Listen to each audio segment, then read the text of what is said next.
Bien, mesdames et messieurs, petite vidéo. Malheureusement, vous avez l'inconvénient d'un réalisateur qui n'arrive plus à réaliser avec un genre d'ouverture focale qui me permet d'être le fantôme de l'écran.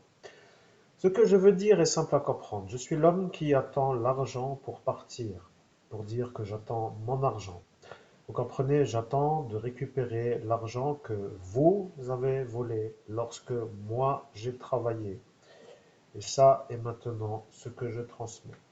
Avec l'argent que je dois récupérer, je suis sûr de pouvoir faire ce que je dois faire, c'est-à-dire prendre un logement sans passer par les formalités de location qui, dans mon cas, ne sont pas ouvertement possibles à la possibilité en raison de l'absence de possibilité de ce qui s'appelle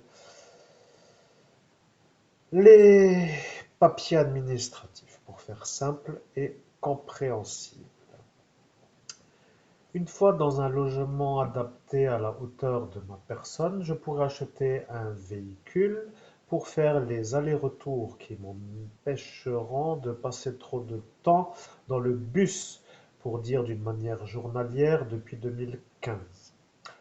Je précise donc qu'aujourd'hui nous sommes en 2022 et que donc dans 3 années, cela fera donc 10 années que je n'ai pas de véhicule.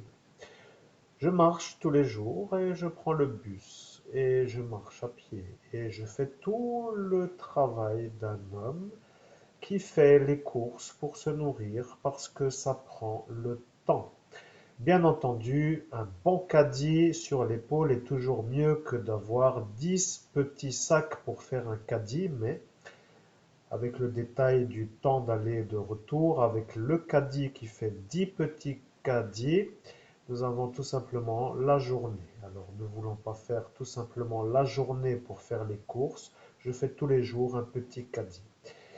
Ceci étant un peu la période. Maintenant, mesdames et messieurs, je pense que vous avez compris que je ne vais pas disjoncter et que je vais vous demander à vous si vous avez, vous, maintenant envie de vous faire voir comme ceux qui vont disjoncter ou si vous voulez ne pas vous faire voir comme ceux qui vont disjoncter parce que je suis Monseigneur Christophe Albert, évêque de l'Universelle Fraternité fondée par l'abbé Julio. Je suis l'homme harcelé par les catholiques romains car ma filiation de l'abbé Julio est la filiation de l'abbé Julio, Monseigneur Rousset. Je vois, mesdames et messieurs, que vous commencez à comprendre que je suis harcelé par la guilde des catholiques romains de la manière où cette filiation n'est pas chez eux. Et en ce jour où nous sommes, en 2022, moi, je ne vais pas chez Lucie en Or, chez eux. Ceci étant cela, vous pouvez penser ce que vous voulez de moi. Et je suis sûr qu'après une petite inspection environnementale, Monsieur Clément pourra enlever son lierre qui commence à me grimper sur le toit parce que lui est un bon catholique romain qui fait sa messe tous les dimanches avec Lucie et il est content de me faire chier avec son lierre qui me ronge le... Oui, et puis au final, pour pas toujours expliquer. Monsieur donc le fou va devoir vérifier s'il est possible pour lui d'enlever le lierre qui me grimpe sur le toit, de la manière où ça me dérange.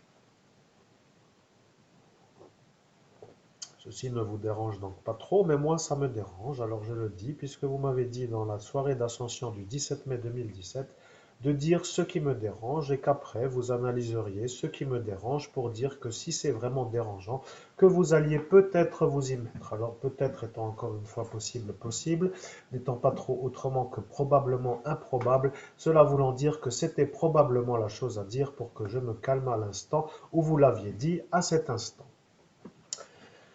Je suis donc Monseigneur Christophe Albert, évêque de l'Universelle Fraternité fondée par l'abbé Julio. Je suis harcelé par les catholiques romains parce que eux ne veulent pas de moi. Ils ne veulent pas d'un évêque catholique. Voilà, ils n'aiment pas les évêques catholiques. Ceci étant la première armure de ces dérangeurs. La seconde armure s'appelle le fascisme, et le fascisme qui se remet sur toutes les nationalités, même celles qui viennent d'ailleurs. Et celles qui viennent d'ailleurs pour dire que c'est d'ailleurs celles-ci qui sont analysées en premier. Alors, Qui est l'auteur de la savoureuse sauce spicy de mon McFirst que vous, oui, je suis encore là, que vous avez fait il y a quelques jours ou hier d'ailleurs, sur mon menu. Après, je ne sais pas, vous voyez, il y a des gens qui se proposent, d'autres qui s'installent à l'observation. Et il faut dire quand même que la saveur hot and spicy n'a jamais été présente dans mon McFirst poulet, car depuis environ maintenant un mois, je mange d'une manière régulière, tous les jours quasiment, disons pas tous les jours, mais d'une manière régulière, le même menu de pauvre à 5,50 € pour dire le premier prix et que ce tarif me va puisque les rapports protéines-lipides me conviennent et que c'est ça que je cherche en plus de la bière Heineken. Si ça ne vous convient pas, après tout, vous n'avez qu'à payer la prime et j'irai manger chez le riche restaurateur. Je suis donc en train de vous expliquer, mesdames et messieurs, que je suis un homme harcelé par des malades psychiatriques. Je vais maintenant fermer ce qui s'appelle l'écran, parce que ça coûte à l'uploading. Vous voyez que de toute évidence, vous n'avez rien d'autre à gagner que l'audition dans cette conversation.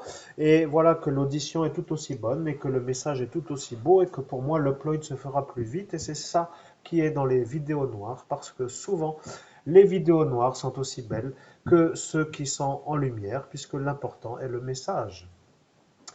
Je suis là et je dois vous dire, mesdames et messieurs, que maintenant je demande que vous me redonniez ma prime de la découverte de l'enfant disparu Estelle Mouzin que vous avez volé à moi lors de mon ascension personnelle le 17 mai 2017 dans la ville qui s'appelle METZ.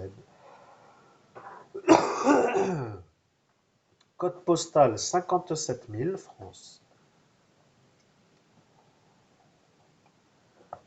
Je me vois dans l'obligation d'insister car mes lapins, qui vivent donc dans l'étage du bas, se retrouvent dans l'absence de chauffage et ils ont un peu besoin d'avoir de la chaleur et je voudrais les préserver d'une mort malheureuse dans le sens peut-être du froid.